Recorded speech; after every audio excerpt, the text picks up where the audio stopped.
বর্ষার আবহ আর সুরের মূর্ছনায় অনুষ্ঠিত হলো শ্রাবণ সন্ধ্যা। ঢাকায় নিযুক্ত ভারতীয় হাই কমিশনের ইন্দিরা গান্ধী কালচারাল সেন্টারে আয়োজিত এই অনুষ্ঠানের মধ্য দিয়ে বর্ষার সৌন্দর্য এবং বাংলাদেশ ভারতের অভিন্ন সাংস্কৃতিক ঐতিহ্যের নিবিড় সম্পর্ক ফুটে ওঠে।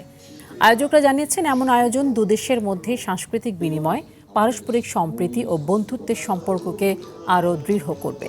অনুষ্ঠানে হিন্দুস্তানি শাস্ত্রীয় সঙ্গীত পরিবেশন করেন বাংলাদেশের বিশিষ্ট সঙ্গীতগুরু অনিল কুমার সাহা ও শ্রী অলোক কুমার সেন।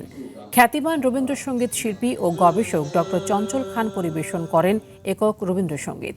অনুষ্ঠানের শুরুতে উপস্থিত অতিথিদের স্বাগত জানান বাংলাদেশে নিযুক্ত ভারতীয় হাই কমিশনার শ্রী দীনেশ ত্রিবেদী।